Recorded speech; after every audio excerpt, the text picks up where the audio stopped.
Isyo. Serbisyo publiko. Aksyon Radio. Sa Bacolod, Aksyon Radio. Aksyon Radio. Aksyon Radio Philippine Standard Time, alas 6:08.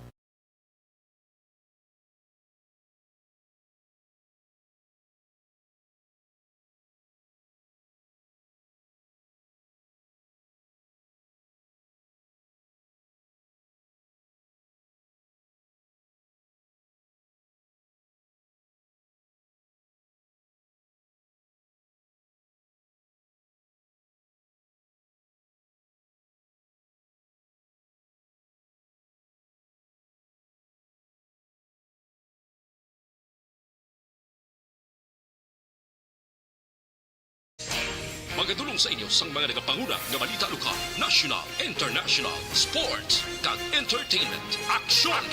Balita Evening Edition. Kag karon ang inyo news team. Una sa balita, una sa aksyon. Mayong gabi Metro Bacolod, mayong gabi kabugusan nga Western Visayas. Welcome sa papangalagad sa Aksyon Balita Evening Edition. Karon nga adlaw Biyernes, Agosto 27, 2021. Akitan kita live sa among official Facebook page kag sa YouTube channel ang Aksyon Radio Bacolod kag mabatian ri sa www.aksyonradiobacolod.com.ph. Ang inyong balita, Aksyon and Defensor. Kag karon sa atong mga headliners, una sa mga balita lokal. Big Job Weekend, patigayunon sa Bacolod LGU sa buwas kaag-adlaw sang Domingo. PHO nagalaom nga wala may magaupod sa national mass protest sang health workers. Sa mga nagapanguna nga balita national, pagnubo sa daily COVID-19 vaccination sa ginaangod sa kakulang sang manpower. COVID-19 booster shot gilakip sa ginaduso nga 2022 budget sa pihak nga wala pa sang rekomendasyon. Una sa balita, una sa aksyon.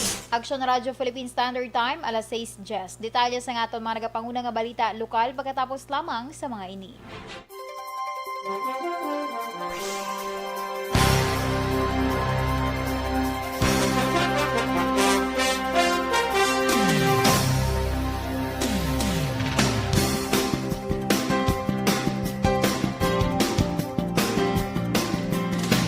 Good day everyone! Ako gali si Defensor of Aksyon Radio Bacolod.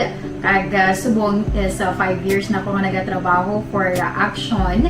And nagapasalamat ako syempre sa management sang sining ako nga trabahuan bangod sa ilang paghatagban bulig sa akon agud nga mas nga mapa-improve ang akon iyang ikasarang sa patag sa paghambal sa kahanginan kag syempre sa mga pagpakita pagid sang abilidad ko hindi lamang sa mikropono kundi pati man sa field.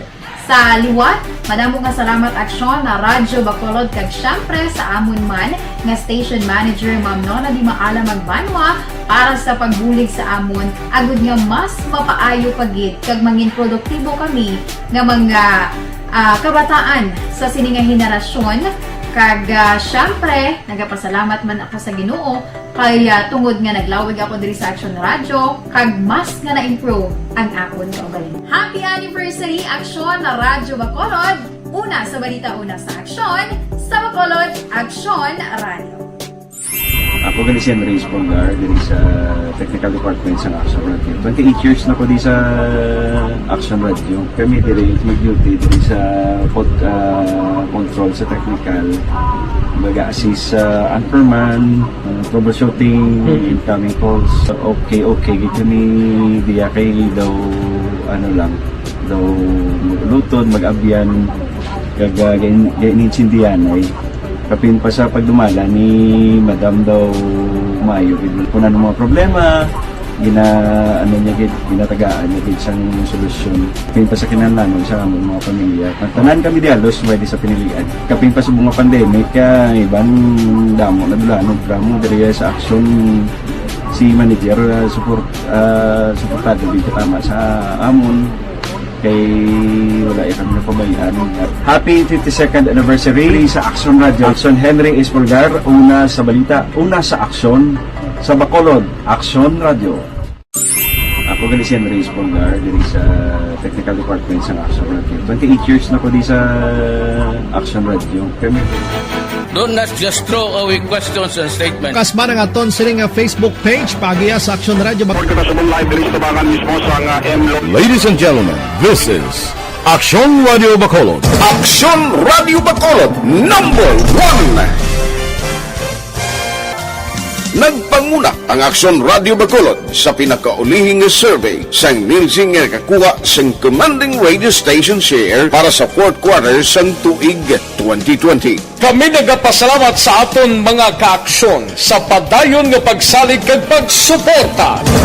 DYEZ Aksyon Radio Bacolod #1 with 40.10% radio station share. Number 2, Bombo Radio, 38.70%. Number 3, RMN Bacolod, 14.50%. Aksyon Radio Bacolod #1. During this crisis, the result of the survey proves that Aksyon Radio Bacolod serves the public best and will continue to give you the best broadcasting activities. Madamo nga salamat mga kaaksyon for making us #1. Aksyon Radio Bacolod #1.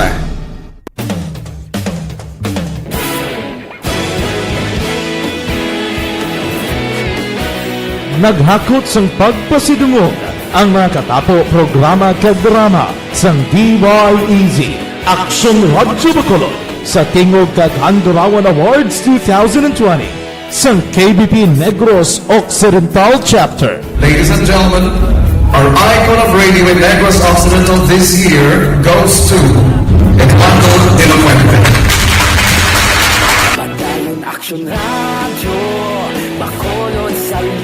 Himpasidunggan bilang icon of radio si Eduardo de la Fuente, Anchorman of the Year, Art Tayhupoy, Reporter of the Year, Brian Morden, News Presenter of the Year, Boy Duran, Special Awards for Administrative, Nani Kirao, Best Radio Drama, Ang Timbangan sang Katarungan, Best News Program for AM, Aksyon Balita Banat Dulid ni Aksyon Rex Canton, kag Best Entertainment Program for AM, This Is My Life ni Tita Wilma Sugaton.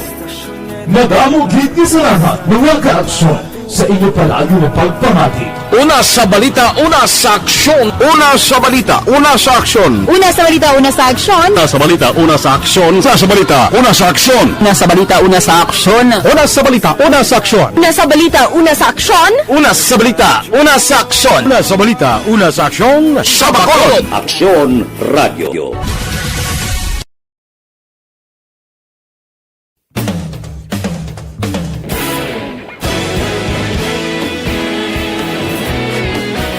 Naghakot sang pagpasidungog ang mga katapo programa kag drama sang DYEZ Aksyon Radio Bacolod sa tingog kag Handurawan Awards 2020 sang KBP Negros Occidental Chapter. Ladies and gentlemen, our icon of radio in Negros Occidental this year goes to Eduardo de la Fuente.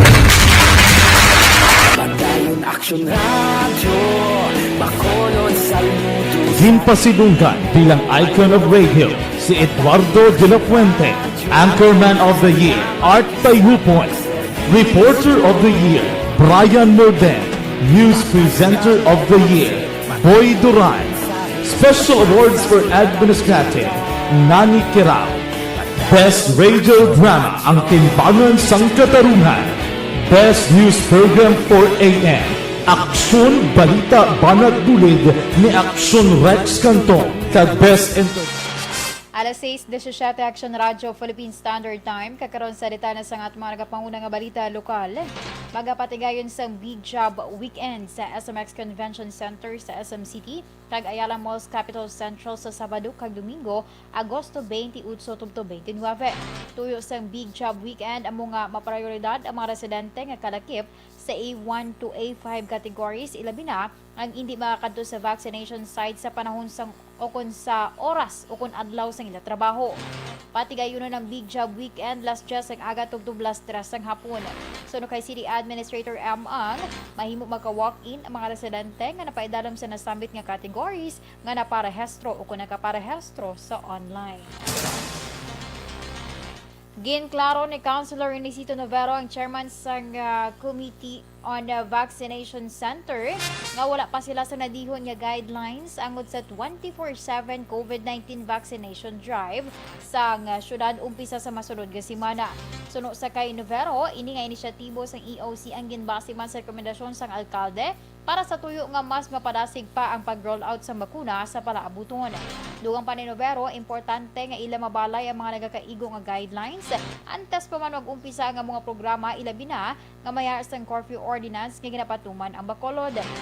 Sa pihak nga bahin, ginapaabot man sang konsehal ang dugang nga donasyon sa bakuna para sa Bacolod kasunod sang 5 milyones ka doses nga nagabot sa bahin naman sang DOH Region 6. Ginalauman ni Provincial Health Officer Dr. Ernel Tumimbang nga hindi mag-upod ang mga health workers sang probinsya sa patigayunon nga mass protest ng Alliance of Health Workers sa maabot nga Setyembre 1. So no kay Tumimbang sa iya ihibalo, wala man sa mga reklamo ang mga health workers nga na-assign sa probinsya, partikular na sa mga nadistino sa mga local government units. Dugang pa ila ginahatag ang tanan nga benepisyo nga nagakadapat sa ilang mga ngagikan mismo sa probinsya. Alayag ni Tumimbang, ila ginapasalamatan ang ginahimo ang sakripisyo sa mga health workers kaya ginakilala ang ila trabaho bangod isa sila sa pinakakinahanglan nga trabahante sa nga panahon sa pandemya. Ginaako ni Tumimbang nga nagakulang ang health workers sa mga city kag municipal health clinics. I hope hindi man kay because ang ato naman di is why man ko nakita nga why sila ginintindi sa local government units dahil sa aton provincial government. Ang kabahin sa pagpahayag ni Provincial Health Officer Dr. Ernel Tumimbang. Sa katapusan nga balita lokal, wala nagindayon pa ni Councilor Dinda Ramos ang pagpatigayon sa committee conference angod sa issue sa Motor Vehicle Inspection System ngayon mando sa Department of Transportation. So no kay Ramos, personal nga nagbayangod sa iya ang Regional Director sa LTO para ipasiguro nga inihang handa sa pag-attend sa mga hearing apang bangod sa ginhimo sa DOTR nga pagpauntat sa mga implementasyon, mangin moot and academic na ang committee conference nga iya gin-schedule. Dugang pa ni Ramos, plano sini nga igaduso sa konsehong pagdihon sa position paper angot sa mga issue. Nagapati man ang konsehali nga wala sang legal basis ang memorandum order nga ginpapanaog sa DOTR kag hindi man kinahanglanon pa sang gobyerno nga magpangita sa pribado nga sektor nga mo naman na mag-inspeksyon sang road worthiness sa mga salakyan pangod ini nga trabaho ang pwedeng man mahimo sa mga personnel sang LTO. Sa balita, sa aksyon! Aksyon Radio Philippine Standard Time, alas 6:21. Santon Plus Gold.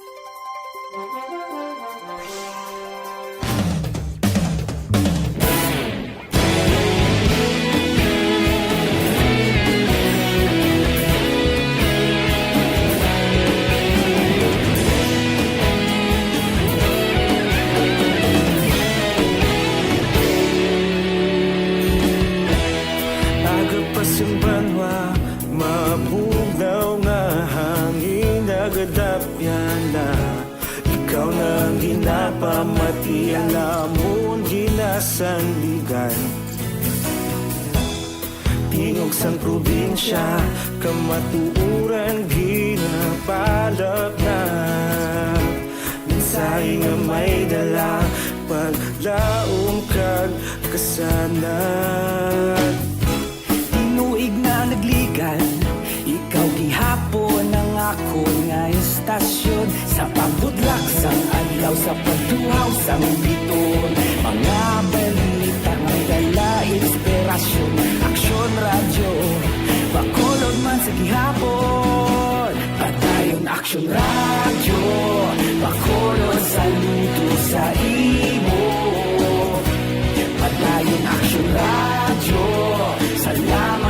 sa pagserbisyo. Patas kag balanse, matuod nga mensahe, wala sang ginadampingan. Padayon Aksyon Radio.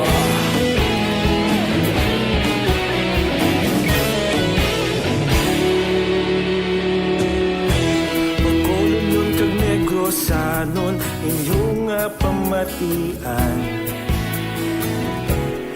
Istasyon nga nagapalaplag sang kamatuuran. Mabakod nga prinsipyo, reporter handa sa serbisyo. Kahapon, karon kag sa gihapon, kita magapadayon.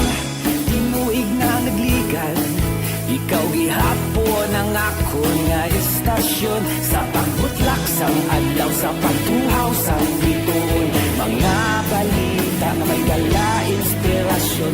Aksyon Radio, Bacolod man sa gihapon. Padayon Aksyon Radio, Bacolod saludo sa imo. Padayon Aksyon Radio, salamat kit sa pagserbisyo. Patas kag balanse, matuod na mensahe, wala sang ginadampigan. Padayon Aksyon Radio. Una sa balita, una sa aksyon, sa Bacolod Aksyon Radio. Una sa balita, una sa aksyon, sa Bacolod Aksyon Radio. Kita ulog na ngay, sinsan ang mga kalintangan. Responsable at ang balita, pagdayon na ipalaknan. Malasig pero sigurado, aksyon na may dalang pagpalanggan.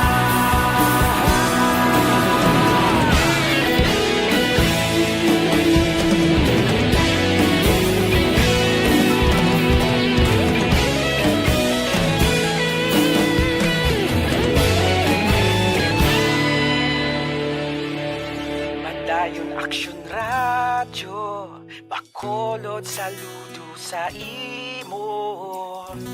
Padayon Aksyon Radio, salamat kit sa pagserbisyo. Padayon Aksyon Radio, Bacolod saludo sa imo. Padayon Aksyon Radio, salamat kit sa pagserbisyo. Patas kag balanse, matuod nga mensahe, wala sang ginadampigan. Padayon Aksyon Radio.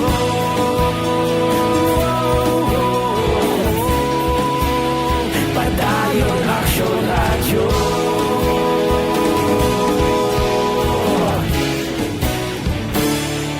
Padayon Aksyon Radio.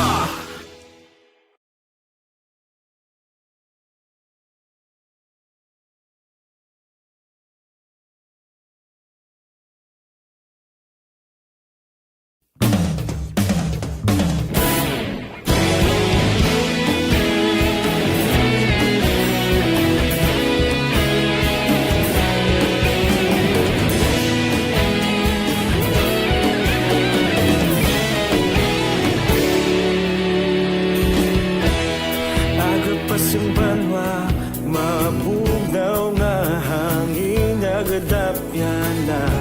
Ikaw nang ginapamatian namon ginasandigan. Tingog sang probinsya, kamatuuran ginapalap na. Mensahe nga may dala, paglaom kag kasanan. Tinuig na nagligan, ikaw gihapon ang ako nga istasyon. Sa pagbudlak sang adlaw, sa pagtuhaw sang biton, mga balita may dala inspirasyon. Aksyon Radio, Bacolod man sa gihapon. Padayon Aksyon Radio, Bacolod saludo sa imo.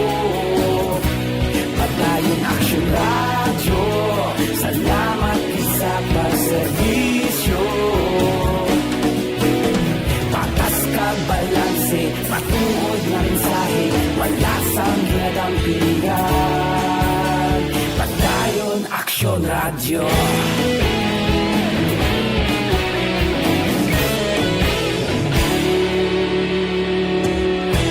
Bacolod nun kag Negrosanon inyong pamatian. Stasyon nga nagapalaplag sang kamaturan. Mabakod nga prinsipyo, reporter handa sa serbisyo. Kahapon, karon kag sa gihapon, kita magapadayon. Tinuig na nagligan, ikaw gihapon ang akon nga istasyon. Sa pagbutlak sang adlaw, sa pagtuhaw sang bituon, mga Aksyon na Radyo Philippine Standard Time alas 6:29. Kakaroon sa detalye sa nga mga nagapangunang nga balita nasyonal. Ginaangot sa consultant sa National Task Force Against COVID-19 sa limitado nga manpower ang pagnubo sang daily COVID-19 vaccination sa Pilipinas.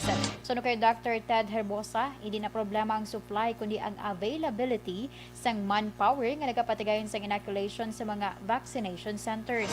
Palayag pa ni Herbosa, yara sa 700,000 ang nabakunahan sadto apang nagnubo ini sa 300,000 kag sa karon nag-stabilize sa 400,000.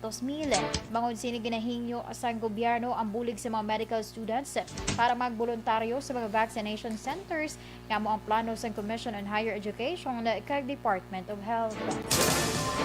Ginkumpirmar sa Department of Health nga ginakip sa graduso nga 2022 national budget ang pag-usar sa COVID-19 booster shot sa piyak nga wala pa sang rekomendasyon gikan sa mga eksperto.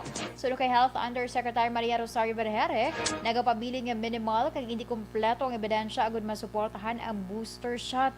Palayag pa ni Vergere, wala sirandaan sang gobyerno ang pagkonsiderar sang booster shot apang sa karon mas ginaprioridad ang equity kag safety.